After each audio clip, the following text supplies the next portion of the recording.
Vamos entonces a socializar algunos cambios que han existido respecto a las normas APA en su séptima edición.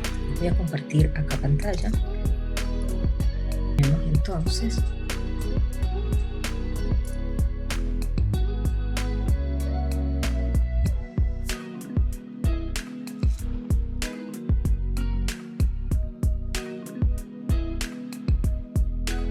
¿me confirman, por favor, si se está visualizando la pantalla? Sí, Marina. Muchas gracias. Bien, vamos entonces a hablar de algunas cuestiones que son importantes cuando nosotros vamos a darle un formato a un artículo, a un capítulo, a un libro, del cual nosotros somos autores. Las normas APA son importantes porque constituyen un compendio de reglas que nos permiten a nosotros postularnos a la participación con artículos en diversas revistas de corte internacional.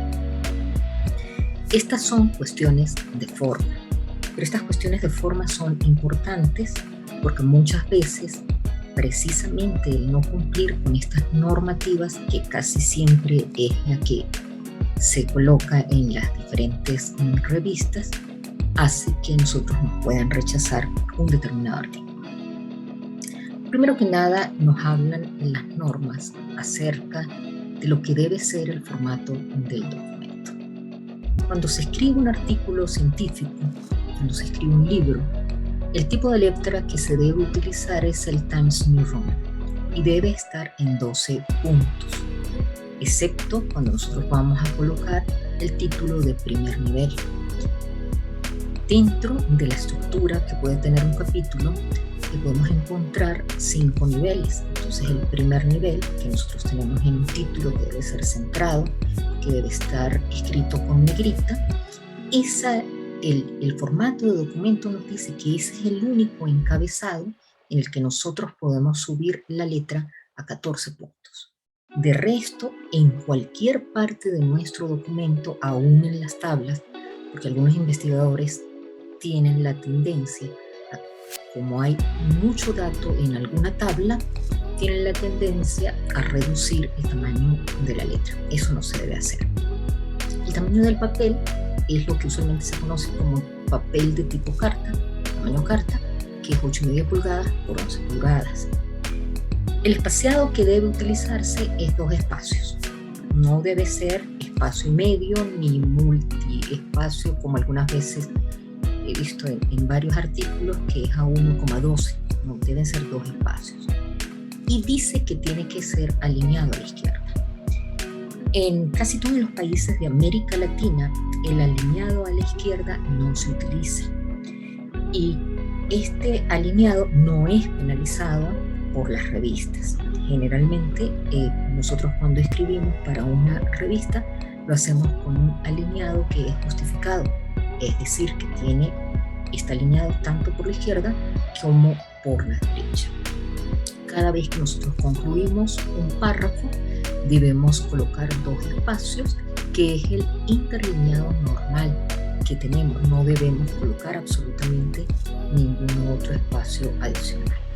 Los márgenes, esta medida un poco rara, pues ya sabemos, lo identificamos fácilmente, es la medida de 1 pulgada. 1 pulgada por todas partes, por la izquierda, por la derecha, por arriba, por debajo. Son 2,54 centímetros. Y debemos sangrar cada uno de los párrafos con 5 espacios en la primera línea. Entonces allí, cada vez que nosotros iniciamos un párrafo, vamos a dejar esa sangría y podemos obviar el alineado a la izquierda y colocarlo como un alineado justificado. Hay 5 niveles de los encabezados. El primer encabezado es tal como lo vemos aquí, este es el de nivel 1. El encabezado es centrado en negrita. Es importante que en la normativa nos establece que el encabezado no debe colocarse con mayúscula sostenida. no debemos realizar el encabezado centrado únicamente la primera letra en mayúscula. Obviamente si hay nombres propios, pues entonces vamos a respetar el hecho de que deben ir con mayúsculas cumpliéndose las normas gramaticales. En segundo nivel se va a colocar un encabezado que está alineado a la izquierda, es decir, lo pegamos justamente en el margen izquierdo y tiene que ir en negrita. Ya no existe aquella cosa que se veía mucho en los artículos, que era la numeración, número 1, número 1.1, eso no se utiliza. Aquí simplemente se van cambiando las formas de los encabezados y esa es la manera que nosotros tenemos de indicar que hemos cambiado las diferentes secciones de nuestro artículo. Cuando tenemos un nivel 3, el encabezado del párrafo tiene una sangría. Esta sangría nuevamente es de 5 espacios, lo hacemos con negrita y acá es importante que para distinguir el nivel 3, además de la sangría, debemos colocar un punto final. Cuando vamos al nivel 4, el encabezado va con letra itálica, va con sangría, con los mismos 5 espacios, va en negrita, itálica o cursiva, y va con punto final. Y por último, el nivel número 5 exclusivamente va con una sangría, los mismos 5 espacios, pero no va en negrita. Entonces allí vamos a colocar un punto final y continuamos entonces en la próxima línea. Ya no es como se hacía anteriormente, que colocábamos este nivel 5 y a continuación redactábamos. Ya no se hace así. Ahora dejamos punto final y comenzamos entonces en la próxima línea. Algo interesante que existe en las normas, porque muchas veces se hacen algunas adaptaciones que se alejan un poco de las normas, es que cada representación gráfica que nosotros vayamos a utilizar, cada presentación ilustrativa, tiene que caer en una de estas dos categorías. O es una tabla o cualquier otra cosa es una figura. Entonces las tablas tienen la siguiente estructura. En la parte superior observamos que dice tabla 1, aquí no debe existir letra cursiva. Tabla 1 las vamos a numerar de manera consecutiva y después viene el título, que debe ser breve pero claro y explicativo, y ese título se escribe en cursiva. Hay dos formas en que nosotros podemos agregar las tablas en un determinado artículo o en un capítulo. Lo podemos hacer a continuación de la primera vez que se cita la tabla dentro del escrito. Nosotros vamos escribiendo nuestro artículo y decimos en la tabla 1, y es importante que hagamos referencia al nombre de la tabla. No escribir en la redacción, eso no cumple con la normativa. En la siguiente tabla, eso no cumple con la normativa. Tiene que darse el nombre de la tabla. En la tabla 1 se observa tal cosa. Esa es una manera de hacerlo. Inmediatamente después de esa redacción de párrafo, nosotros colocamos nuestra tabla. Pero hay una segunda manera de hacerlo, que es al final de las referencias se hace todo el anexo consecutivo de tablas. Las dos formas son aceptadas según esta edición séptima de la normativa. Acá entonces vamos, y esto también es muy importante, porque las tablas no deben llevar líneas a los costados. Es decir, acá no debe existir línea, tampoco deben existir líneas internas, sino debemos separar los nombres entre dos líneas y luego separar y colocar una línea al final. Hay una pequeña, ya les voy a mostrar una pequeña variación que puede presentarse cuando se hacen totalizaciones intermedias. Entonces, esas deben ser, en el caso de que tengamos este tipo de tabla, solamente debemos incluir 3 líneas, 2 para separar los encabezados y una última para cerrar la tabla. Después vamos a colocar algún tipo de nota. Lo hacemos escribiendo la palabra nota, 2 puntos, y entonces colocamos cualquier cosa que nosotros debamos aclarar, bien sea sobre los datos a los que podemos hacer llamadas a través de un asterisco. Vamos a ir colocando aquí el primer asterisco, qué significa, el segundo asterisco, qué significa, o podemos hacer algún tipo de aclaratoria acerca de la fuente, es decir, de donde nosotros hemos extraído esa tabla. Hay un segundo tipo de tabla que debemos respetar. Fíjense acá, cuando nosotros tenemos totalizaciones intermedias, allí también entonces se realizan una fila. En esa fila donde totalizamos, vamos a colocar en su parte superior una línea y en su parte inferior una línea. Es importante resaltar que el interlineado en estas tablas puede ser sencillo, puede ser a un espacio, a espacio sencillo, a un espacio, a espacio y medio, o puede ser a doble espacio. Pero lo que sí, ello lo hacemos para que no se nos alargue demasiado la tabla, cuando nos quedan tablas con muchos datos. Pero lo que sí debemos respetar es el tamaño de la letra, que, como les había comentado anteriormente, siempre debe ser de 12 puntos con una fuente en Times New Roman. O sea, aquí al final observamos, colocamos la nota, lo que queramos aclarar al respecto. También podemos encontrar acá figuras. Las figuras, como les había indicado anteriormente, es cualquier otra cosa que no sea una tabla. Hay algunas universidades que les gusta colocar esto de la figura como infograma. Sin embargo, la normativa APA exige esta clasificación por tablas y figuras. Entonces tenemos en negrita figura 1 y colocamos posteriormente en cursiva o en itálica el título de la figura, que debe ser breve, debe ser un título claro, que haga alusión a lo que nosotros queremos resaltar o que queremos presentar en esa figura. También en la parte inferior podemos colocar algún tipo de nota.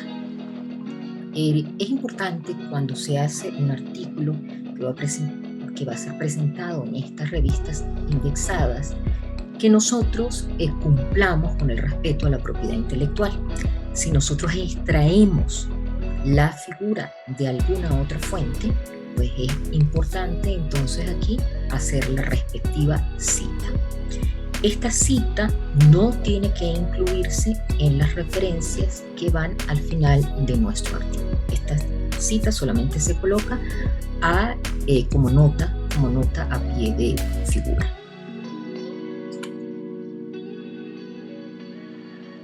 Los créditos de la fuente que nosotros vamos a colocar en esa nota, que corresponde tanto a las figuras como a las tablas, es el indicar si se trata de un material que ha sido elaborado por el autor. En este caso, se especifica cuál es la fuente y se coloca que es de elaboración propia. Si el material o la información se ha extraído de otra fuente, nosotros podemos citar esa fuente, pero debemos entonces hacer una cita común y corriente. Es decir, el nombre, en este caso, se trata de una organización y entre paréntesis colocamos el año en el que se ha realizado la publicación. Hay una tercera variante, que es cuando, por ejemplo, consultamos una base de datos y sobre la base de esa información nosotros realizamos algún tipo de resumen. Este correspondería a un material que ha sido creado por el autor a partir de información creada de otra fuente. Allí debe colocarse elaboración propia con base en datos de la ONU. Entonces aquí haríamos la cita, que es la publicación de la Organización de las Naciones Unidas para el año 2019. También puede ocurrir que saquemos información de alguna fuente y nosotros la hayamos modificado. Es, por ejemplo, cuando se tiene una infografía, cuando se tiene algún tipo de esquema, algún tipo de flujo, y que cuando nosotros desarrollemos nuestro artículo hemos colocado un aporte que es personal. Entonces, en ese caso, caemos en esta situación que hemos sacado o hemos tomado ese material de otra fuente, pero que nosotros le hemos hecho algún tipo de modificación. Entonces debemos especificarlo de esta manera. Fuente adaptado de ONU 2019, por ejemplo. Es bien sabido que las normas APA han sido creadas en los Estados Unidos y por lo tanto existen algunas adaptaciones propias que se realizan en el español. Una de ellas es la partícula et al, que lo utilizamos o que traduce y colaboradores en plural, y colaboradores. La adaptación que se hace al español es colocar esta misma escritura et al, colocándole un punto al final, pero utilizando en español la letra cursiva. Una adaptación que han hecho las personas en España es colocar et al y acentuar el al. Igualmente se le incluye un punto, pero esta es mucho menos utilizada. En español es más usado el et al con cursiva. Otra adaptación es en cuanto a las fechas. Nosotros no debemos escribir, si tenemos una publicación en español, la fecha no debemos incluirla como el año, el mes y el día, porque ese no es el formato que se utiliza en América Latina. Nosotros tenemos 2018 y escribimos allí la fecha, como corrientemente lo hacemos, el día, y especificamos el mes de la publicación. También hay una diferencia en cuanto a la colocación de las ediciones. Las ediciones se colocan después de los títulos, a continuación de los títulos, sin que entre este paréntesis y el título medie absolutamente ninguna puntuación. Tenemos en español, es usual colocarlo como 2, que correspondería a la segunda, punto, y colocamos una A como superíndice y tendríamos allí entonces ED, que correspondería a la edición, con un punto. En el caso de que tengamos una edición o tenemos un editor en un determinado libro, mientras que en inglés se coloca con ED mayúscula, en español se hace con E minúscula, una D y un punto, es decir, se tiene la misma estructura, pero la diferencia es que en inglés se coloca la E mayúscula y en español se coloca la E minúscula.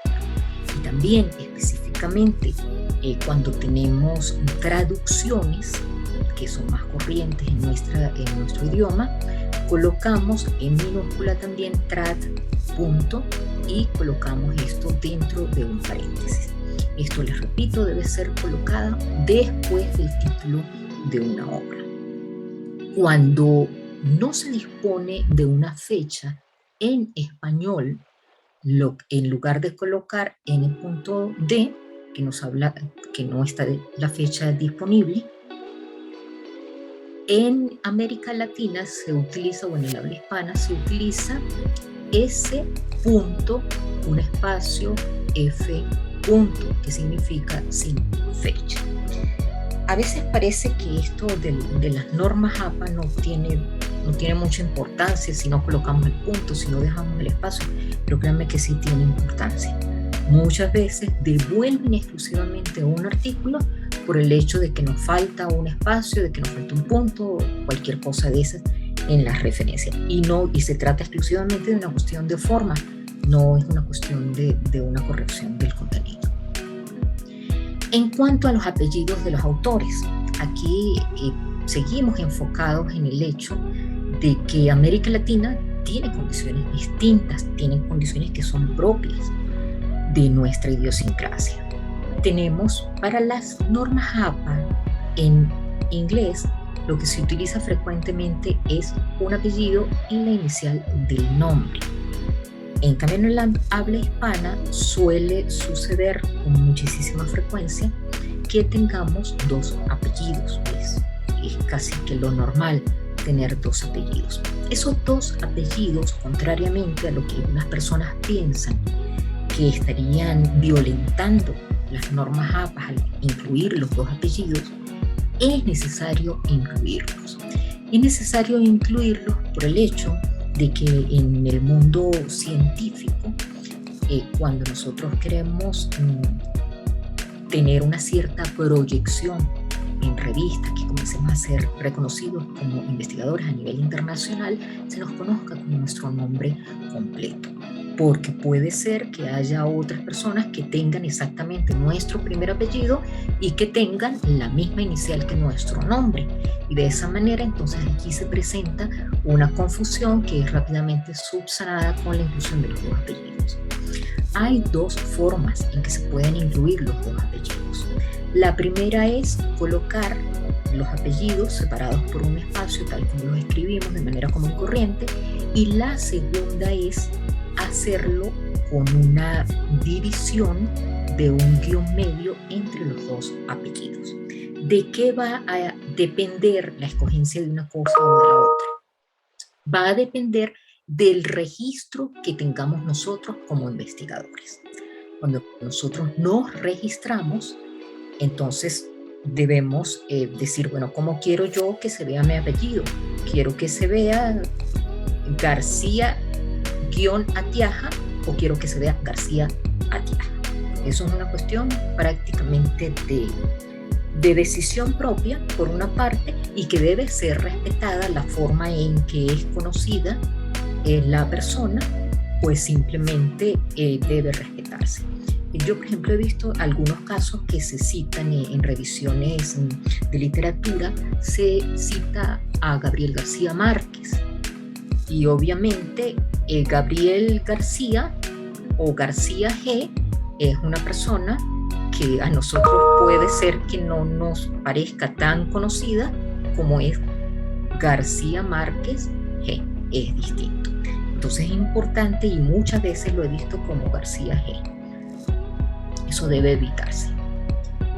Los tipos de cita. Aquí este es un aspecto bastante importante cuando nosotros estamos estamos redactando algún tipo de escrito.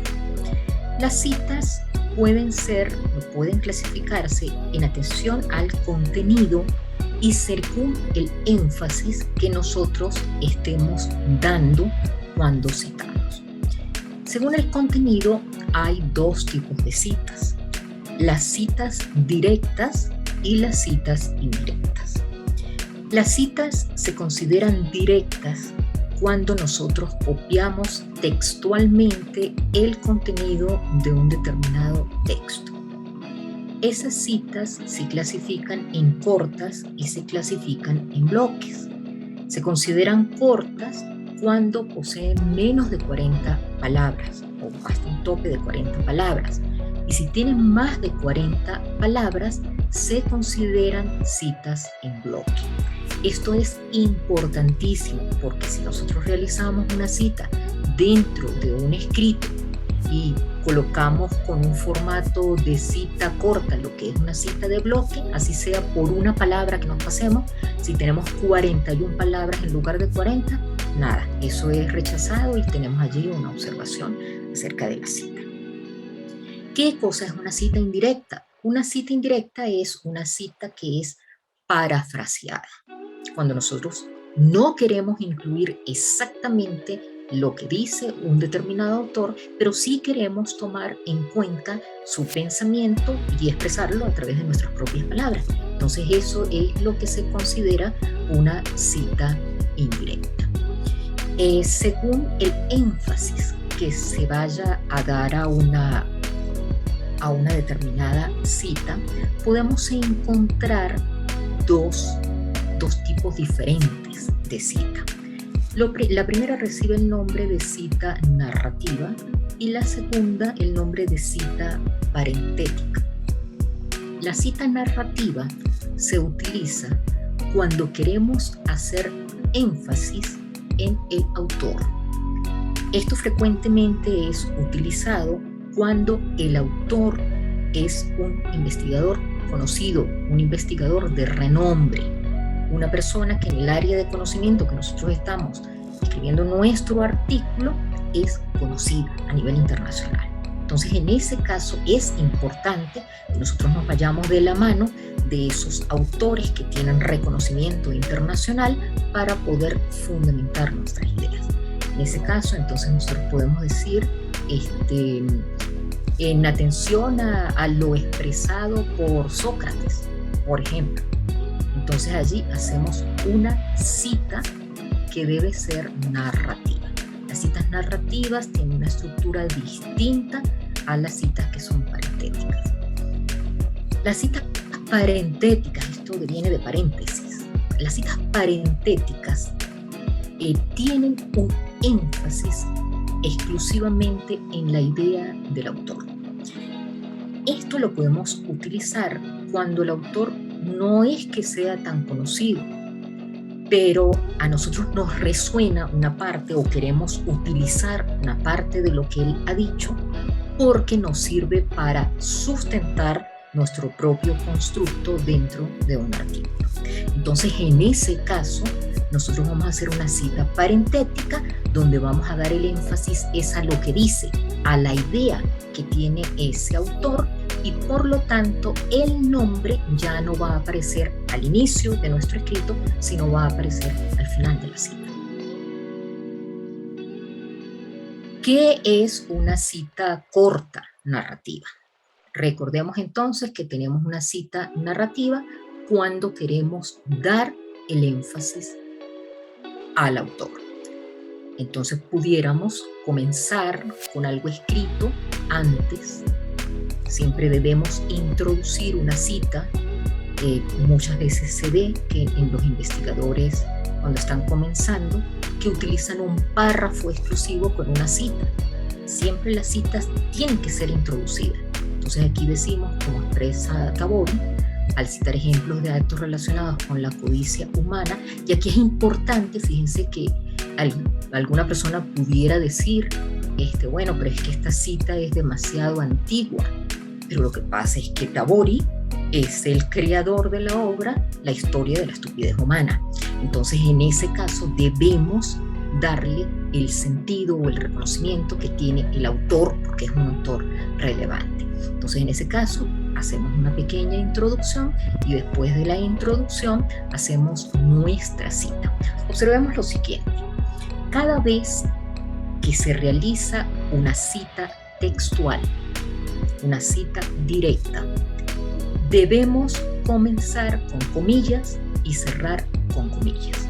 Aquí hay una diferencia entre las normas APA de la séptima edición y las normas APA de la sexta edición, porque en estas normas APA de esta séptima edición, lo que va entre comillas, el texto que nosotros estamos transcribiendo de manera textual, no va con cursiva, no va con negrita, simplemente va encomillado, comenzamos, cerramos y se transpone entre paréntesis la identificación de la página de donde nosotros hemos obtenido este contenido textual.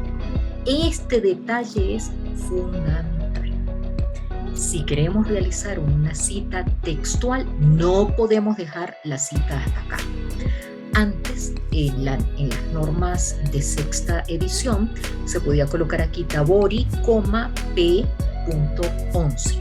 En este caso no. Ahora lo que se hace es transponer la página posterior a la cita. Y entre el final del encomillado y el comienzo de este paréntesis no debe mediar ningún signo de puntuación. Observemos que colocamos P, punto, sin ningún espacio, 11, y cerramos y colocamos un punto de cierre de nuestro párrafo. Esos detalles son importantes. Hay mucha gente, por ejemplo, que utiliza algún tipo de software que permite de una manera automatizada escribir las normas APA. Pero ocurre que estos pequeños los detalles pues no están, porque de manera automatizada no nos van a escribir el texto. Entonces estos pequeños detalles deben estar a la orden del día cuando nosotros queremos ser investigadores. ¿Qué pasa en la cita corta parentética? La cita corta parentética, recordemos, es aquella donde nosotros hacemos énfasis en la idea. Esta abre y cierra con comillas. No se utilizan cursivas.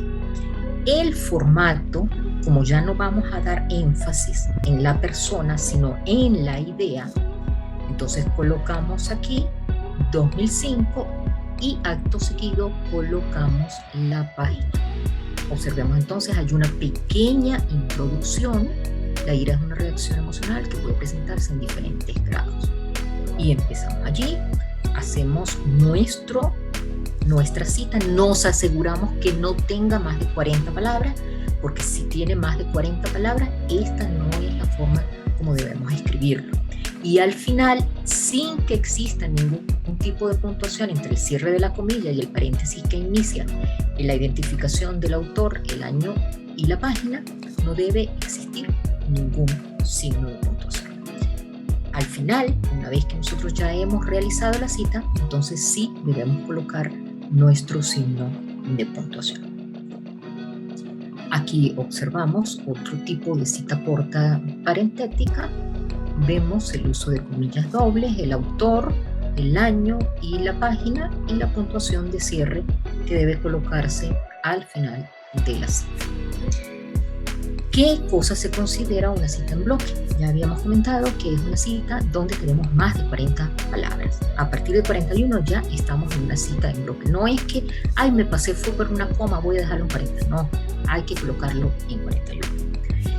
En las citas en bloque deben tener una sangría por la izquierda que debe ser igual a 1,27 centímetros. Ese 1,27, que también es una medida que podemos ver como un poco rara, no es más que media pulgada. Entonces tenemos aquí media pulgada desde el inicio, y a partir de allí únicamente por la izquierda vamos a colocar la sangría, vamos a colocar el margen completo, viene en 1,27 centímetros. Aquí también existe una diferencia con respecto a las normas APA en sexta edición, que en aquel caso había un margen tanto por la izquierda como por la derecha, y adicionalmente el espaciado era a un espacio. Aquí no, aquí se mantiene un espaciado, un interlineado doble, y adicionalmente en los párrafos que siguen, si yo tengo un primer párrafo, aquí cierro, el párrafo siguiente debe estar sangrado y debe tener una sangría igual de media pulgada o 1,27 centímetros. Estas cositas, estos detalles, como sé que son muchos, es importante que nosotros podamos generar, por ejemplo, una plantilla en Word que nos permita en un primer trabajo que realicemos hacer todo este tipo de configuración para que podamos tener un trabajo mucho más sencillo. El párrafo final se cierra con punto, y observen aquí la diferencia, y luego del punto es que nosotros vamos a colocar la cita. Entonces, en este caso, Pardo Bazán 2018, indicando la página, aquí foto la página, coma, p punto tanto y sin punto final. Okay, aquí por favor falta la página. Cita de dos autores. ¿Cómo se hace la cita de dos autores? Esto también es importante, porque la cita de dos autores es distinta si nosotros vamos a realizar una cita narrativa o si vamos a realizar una cita parentética. Si lo que me importa es el autor, en este caso los autores, es decir, Romero y Collazos, incluso podemos decirlo en 2020, esa es otra manera de escribirlo, en 2020 Romero y Collazos estudiaron la ta. Entonces aquí esta narrativa nos permite a nosotros incluir aquí la conjunción entre el primer apellido y el segundo apellido. Es importante que cuando nosotros hagamos las citas, lo único que incluyamos sea el apellido o los apellidos. Si la persona tiene dos apellidos, Romero Pérez, colocamos entonces Romero Pérez. Y Collazo Sánchez, colocamos entonces los apellidos completos. Pero en este caso estamos entendiendo, Romero y Collazos, que los autores únicamente tienen un apellido. Entonces, cuando es narrativa, podemos utilizar la conjunción y. Cuando es parentética, es decir, cuando la importancia no descansa en el autor, sino cuando la importancia descansa en la idea, que es lo que nos sirve a nosotros para sustentar lo que queremos traer a colación, entonces podemos utilizar el signo correspondiente al que se utiliza generalmente en la literatura de habla inglesa. Entonces, solamente en este caso, si la cita es parentética, ¿no? Entonces tenemos el ampersand y colocamos entre paréntesis el año de la publicación. Vale lo mismo si tenemos dos apellidos, pues los dos apellidos deben estar incluidos. Cita de más de dos autores. Cuando tenemos más de dos autores, existen algunas variaciones que se han introducido en estas normas APA en su 7ª edición. Tenemos Romero, Salazar y Collazos, 2020, y el otro sería Romero et al., la forma como nosotros lo vamos a citar. La forma desde la primera cita ya no es igual que en las citas anteriores, en la 6ª edición no es igual. Esta partícula en español, et al., debe estar con cursiva si lo vamos a hacer en español, o si estamos en España con el acento en la letra A. Romero, Salazar y Collazos, esta es la forma como nosotros lo vamos a escribir en el caso de que vamos a ver más adelante en que vayamos a hacer las referencias. Entonces, en este caso, desde la primera cita, si tenemos más de dos autores, vamos a colocar et al, punto, y luego el año, desde la primera cita. Si tenemos, por ejemplo, el caso de que nuestro primer autor tiene o son dos Romeros distintos, tenemos publicaciones Romero, Salazar, Rincón y Collazos. Según esta primera norma, deberíamos escribir Romero et al. 2020, pero esta segunda situación que se nos presenta en esta otra obra, deberíamos escribirla de la misma manera, es decir, Romero et al. Y observamos que a pesar de que están escritos en el mismo año y a pesar de que el primer autor es el mismo, los otros autores son distintos. Entonces, para evitar esa confusión que pudiera generarse de no saber si nos estamos refiriendo a la primera obra o nos estamos refiriendo a la segunda, lo que se utiliza es colocar el apellido del primer autor, el apellido del segundo autor, y allí sí colocar entonces et al. Esto en español debería entonces ir en cursiva. Luego tenemos Romero, y aquí entonces tendríamos una segunda obra que sería Romero López et al. 2020. Entonces esa sería la manera de subsanar esta confusión que se puede colocar.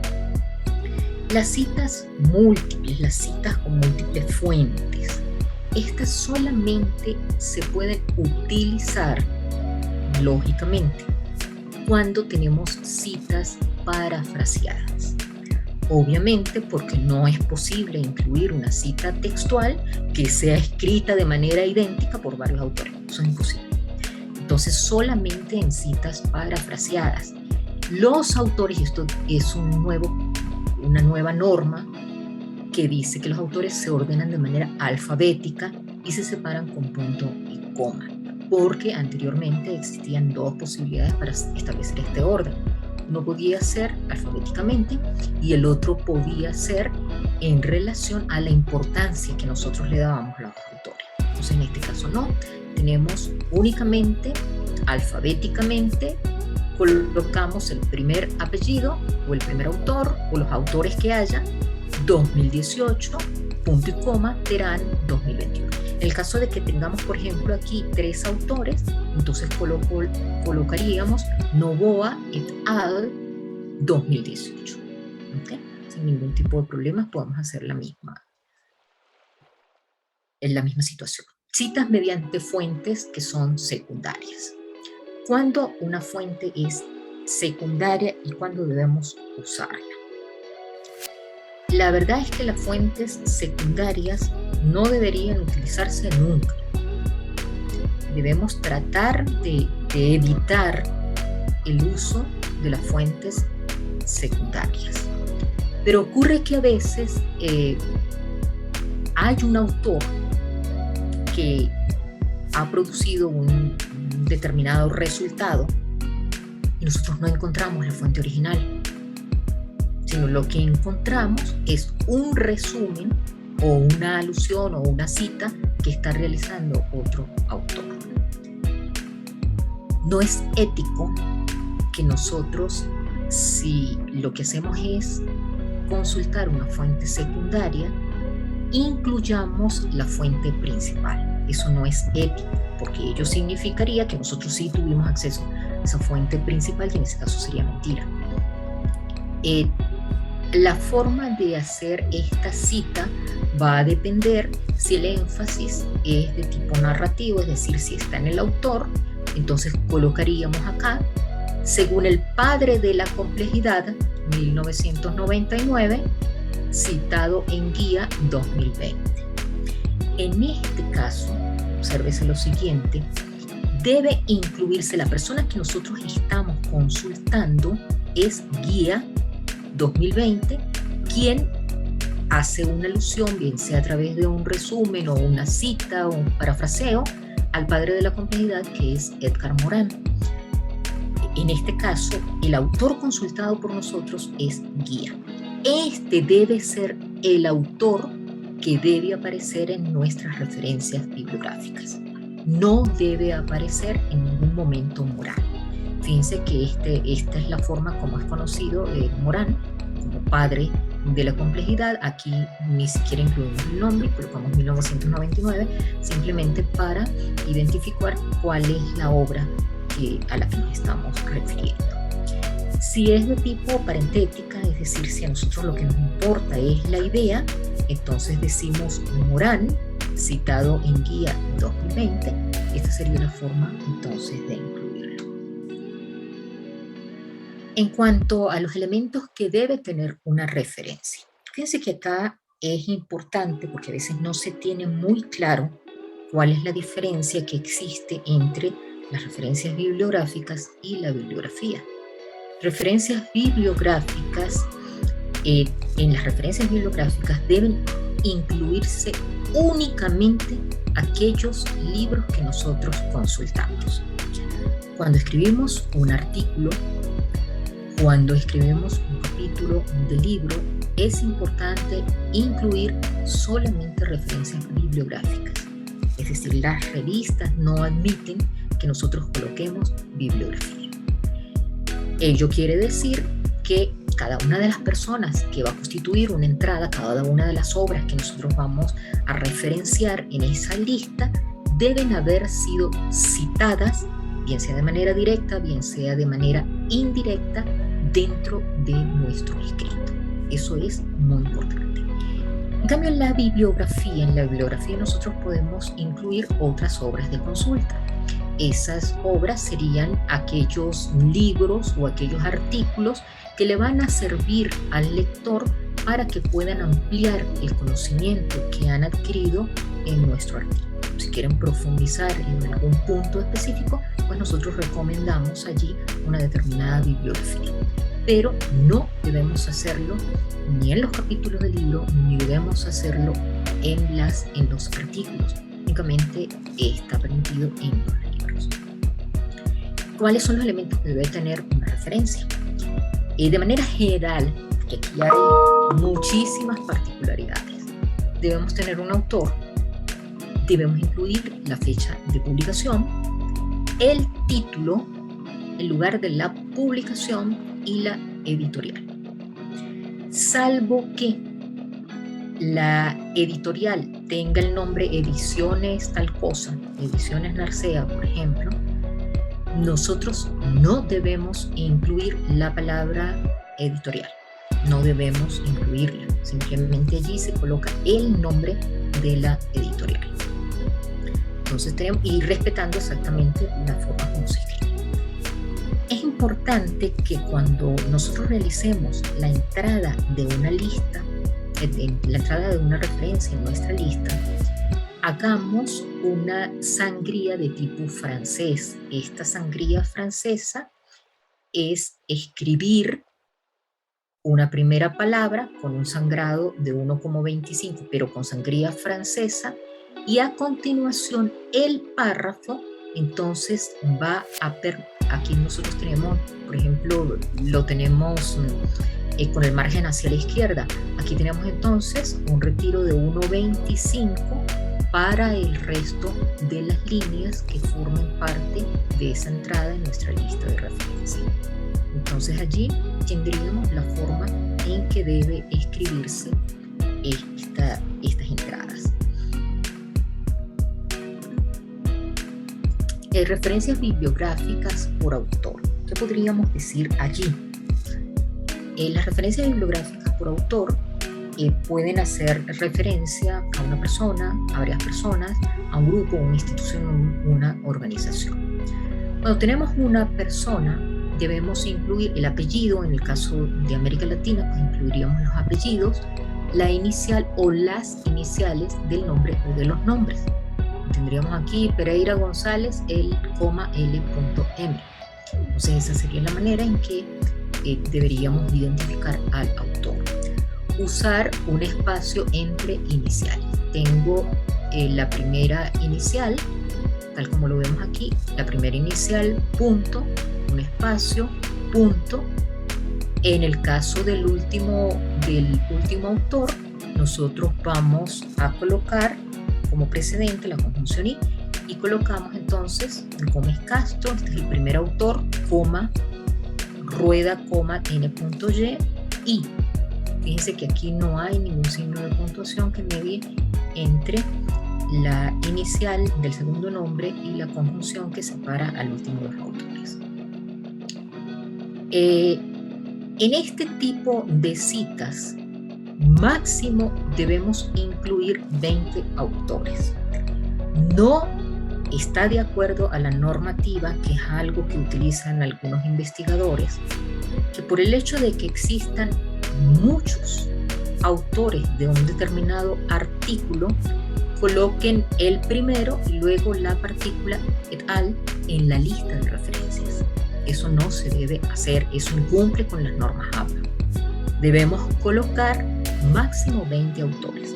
Si tenemos más de 20 autores, cosa que es completamente inusual, la forma de tratarlo es otra. Pero si tenemos 19 autores, hay que colocarlos a todos. Si tenemos 20 autores, hay que colocarlos a todos.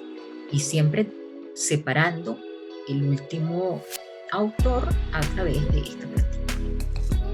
Ok, entonces tendríamos eso. Para cuando tenemos más de 20 autores, entonces vamos a registrar los 19 primeros autores. Si por ejemplo tenemos 24, colocamos 19, el 20 no lo colocamos, el 21 tampoco, el 22 tampoco, el 23 tampoco, colocamos 3 puntos después de la coma y añadimos el último autor, que en este caso sería Hernández, coma T. ¿Por qué se incluye esto? ¿Por qué no colocamos aquí puntos suspensivos y de una vez la fecha? Por el hecho de que es usual, así como ocurre, por ejemplo, cuando vemos los créditos de una película, que las personas que han intervenido más en un determinado artículo van encabezando la lista y se van colocando. Fíjense que no atienden a un orden alfabético, sino atienden a la intervención o a la relevancia que ha tenido el autor dentro del desarrollo del escrito. Generalmente este último nombre se reserva para la persona que funge como tutor. Entonces esta es una manera de hacer el reconocimiento del tutor. Les comentaba que igual que en los créditos de una película, que generalmente un actor de relevancia es colocado al final de los créditos. Bueno, aquí ocurre prácticamente lo mismo, o es usual también colocar, por ejemplo, el director de un determinado grupo. Si se ha hecho el desarrollo con estos de principales, pues el director debe quedar resaltado y siempre va incluido al final en el caso de que tengamos más de 20 autores. Entonces, fíjense, aquí tenemos, esta correspondería a una estructura que tenemos para una revista. En las revistas, la forma de escribirlo es colocar primero todos los autores, el último autor tiene un punto en el nombre y a continuación, entre paréntesis, mediando un espacio, vamos a colocar el año de la publicación. Colocamos un nuevo punto. A continuación, si se trata de una revista, escribimos el título del artículo, sin cursivas, sin negritas. Punto. Y luego colocamos el nombre de la revista. En el caso de que la revista se denomine, su nombre tenga revista de salud pública, entonces debemos colocarlo exactamente igual como se encuentra la referencia en la publicación o en la publicación periódica que tengamos. Pero si, por ejemplo, es revista de la universidad tal, salud pública, entonces aquí ya no debería aparecer el nombre de la revista. Observemos que el nombre de la revista debe ir en cursiva y debe estar separado del título del artículo que nosotros hemos redactado a través de un punto. Posteriormente, y aquí hay un detalle que muchas veces se pasa por alto, pero que es importante respetar. Después del nombre de la revista, nosotros debemos colocar el volumen. El volumen debe ir en cursiva. Y a continuación, entre paréntesis, vamos a colocar el número de la publicación. No debe existir espacio entre el volumen y el número de la publicación. En caso de que solamente tengamos número de la publicación y que no exista volumen, entonces simplemente vamos a copiar este número y escribimos directamente el número de la publicación. Después tenemos una coma y a continuación entonces vamos a colocar los números donde comienza el artículo en la página 41, separados con un guión sin mediar ningún tipo de espacio, del 67, que es la página donde finaliza el artículo que nosotros hemos consultado. Referencias bibliográficas según el autor. Por ejemplo, también encontramos la siguiente situación. Cuando tenemos autores que poseen los mismos apellidos y la misma inicial en el nombre, por ejemplo, en el caso de que tengamos a Rivas Nelly y que tengamos a Rivas Nancy como autoras de dos artículos diferentes.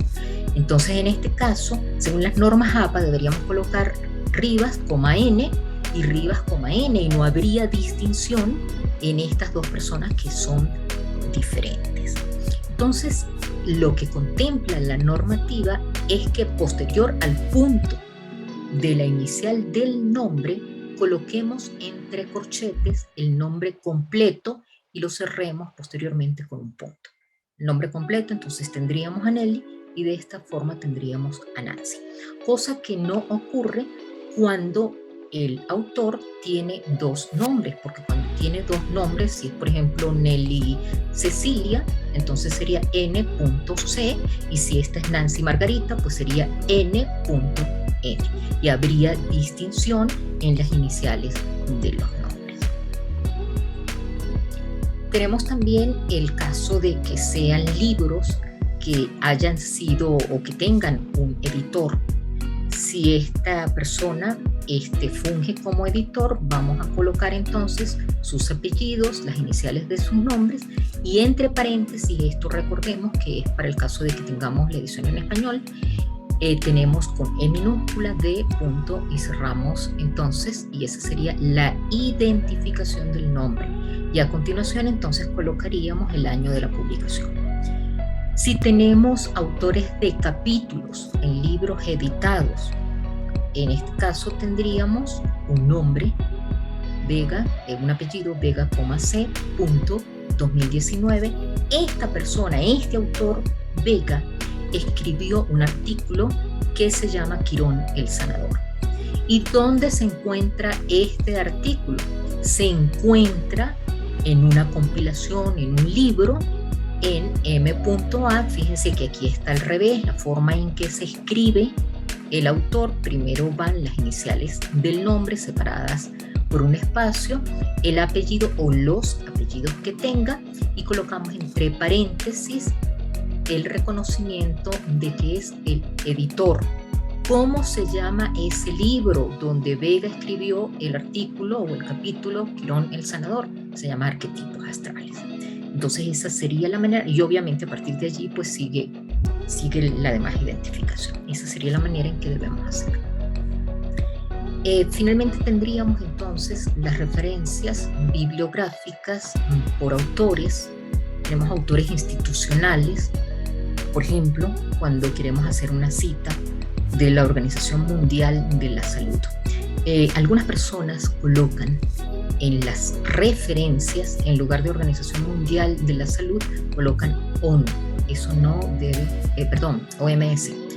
Colocan OMS, eso no debe realizarse, no debe hacerse, porque en las entradas de las listas de referencias tiene que existir el nombre completo de la organización.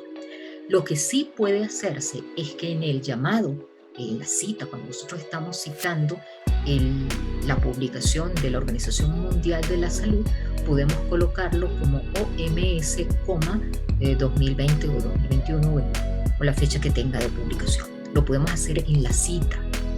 Podemos hacer las siglas, podemos colocar las siglas a través de las cuales es conocida la organización, pero nunca, jamás debemos escribirlo en las entradas de la lista de referencia. Cuando tenemos obras sin autor, ¿qué es lo que debemos hacer? Pues colocar el título en cursiva. A veces nosotros vemos un determinado escrito y no sabemos quién es el autor.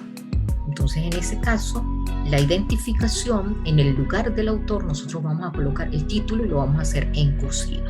Entonces, hacia el concepto de sombra, por ejemplo, tendríamos aquí el año de publicación, donde se realizó la publicación, cuál funge como editor, en este caso, cuál sería la editorial, la Facultad de Arte y Diseño de la Universidad de Los Andes.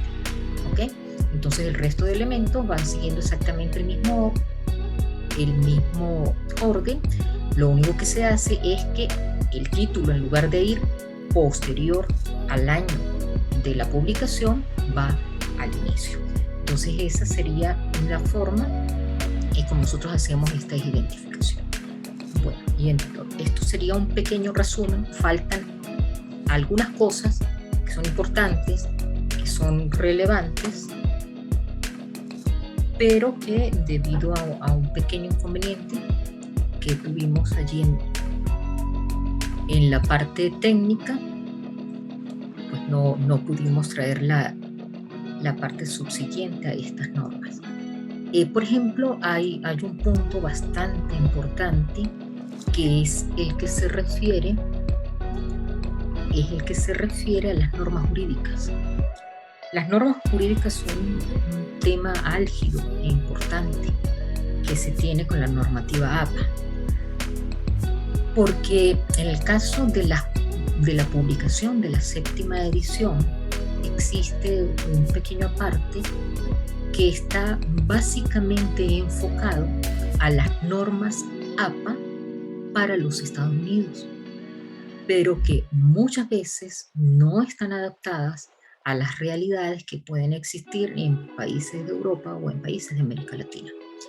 Generalmente lo que han hecho los países de América Latina fundamentalmente es algunas adaptaciones según la existencia de códigos, de leyes, de acuerdos, de reglamentos. Entonces se van haciendo unas adaptaciones para tratar de normar este tipo de publicación, y este es un hecho conocido a nivel internacional y básicamente aceptado. Entonces lo que se puede establecer es algunos acuerdos que nos permitan a nosotros publicar esas leyes respetando los esquemas generales que existen para la normativa APA. Entonces, bueno, eso sería todo por ahora. Si tienen alguna pregunta, algo que les gustaría aclarar.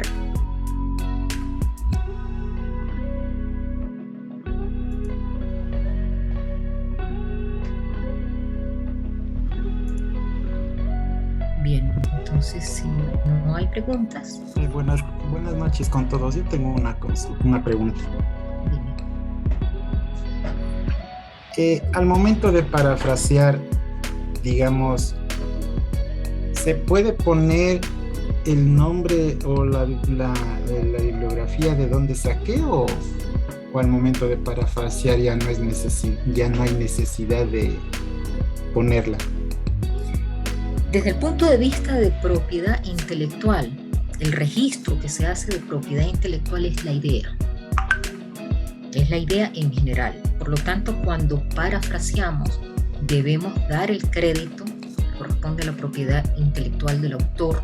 En consecuencia, debemos identificarlo a pesar de lo que nosotros estemos haciendo sea un parafraseo. Debemos identificarlo y debemos incluirlo, estamos obligados a incluirlo en la lista de las referencias.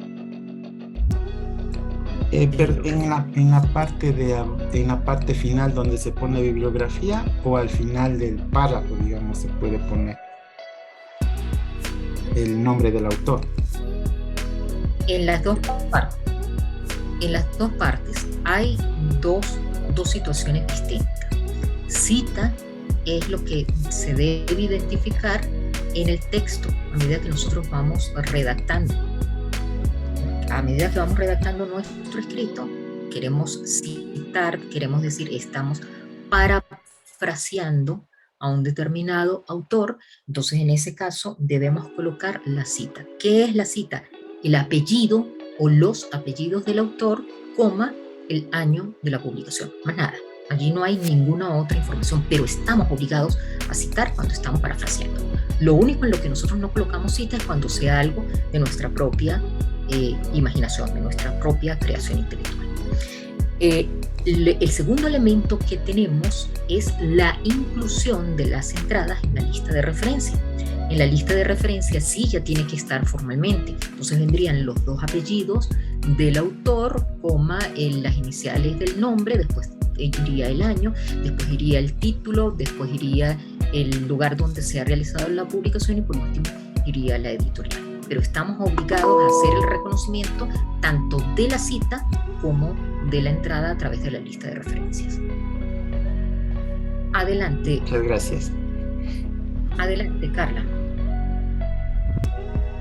Buenas tardes, Bernardino, muchas gracias. Quería hacer una pregunta. Prácticamente todo lo que está citado tiene que constar en la referencia, y exceptuando pues lo que está al pie de las tablas y de los gráficos, ¿no? Que lo que nos ha dicho que eso no podría estar incluido dentro de la referencia. Pero, ¿qué pasa en el caso de que yo quiera tomar, por ejemplo, una frase de alguna persona que haya pues mencionado, que no está exactamente dentro de un libro, sino simplemente es una frase conocida, y quiera hacerle referencia a eso ya no se considera como cita, ¿cierto?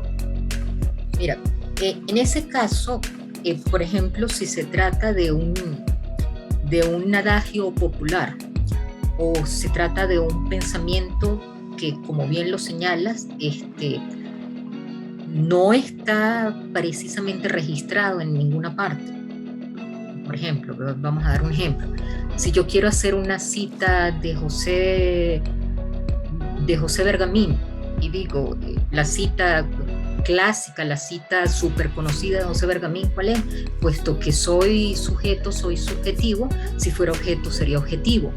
Esto es una cosa que no está escrito en ninguna producción de José Bergamín, pero sabemos que es una cita de él. ¿Cuál es la utilidad que nosotros podemos, o en qué manera nosotros podemos utilizar? Como al inicio del escrito de un artículo se puede colocar una cita que sea muy relevante para nosotros, que esté profundamente relacionada con lo que se incluye a posterior. Y más que en un artículo, eso es algo que generalmente se utiliza cuando nosotros escribimos capítulos de libros. Entonces allí colocamos un pensamiento, simplemente identificamos el autor, pero no tenemos que hacer una cita, no estamos obligados a hacer una cita propiamente. En el caso de que lo vayamos a incluir dentro de nuestro texto, pero sabemos que no existe en ninguna parte, hay una manera en que podemos solucionar esa coyuntura, y es que colocamos allí, tratamos de buscar algún artículo de una persona o algún libro de una persona que haya citado lo mismo, que haya utilizado la misma frase, y entonces lo hacemos como una cita secundaria. Colocamos entonces la frase completa, puede ser encomillada o no, dependiendo del contexto en que lo haya citado la otra persona, y colocamos fulano de tal, el autor que estamos citando, el año donde se conoce que se ha hecho esa mención, y posteriormente colocamos citado por, y ahí sí colocamos la entrada del autor que nos ha servido para de alguna manera poder referenciarlo en la lista que debemos incluir dentro de nuestro artículo o dentro de nuestro libro. Así lo haríamos. Gracias, Leonardo. Tenemos por acá una pregunta de Margarita, que me dice: en el caso de la fuente sea una página de internet, no tenemos el número de página, entonces las citas directas, ¿cómo se deben redactar?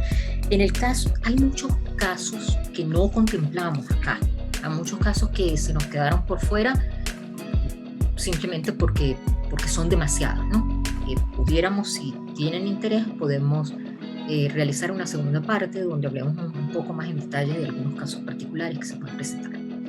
Sin embargo, en el caso específico de una página de internet, lo que se hace es identificar completamente la página, vemos si tiene autor, si no tiene autor directamente lo identificamos a través del título, y lo segundo es hacer referencia al párrafo. En este caso ya no se identifica la página, sino se identifica el párrafo. Entonces lo que hacemos es en la publicación contar, si está por ejemplo en el párrafo número 7, entonces lo colocamos allí entre comillas, entre comillas si es menos de 40 palabras, en bloque si es más de 40 palabras, y posteriormente colocamos el párrafo donde se encuentra exactamente el texto que nosotros hemos transcrito en nuestra propia producción. Así sería. ¿Alguna otra inquietud que nos quede por allí?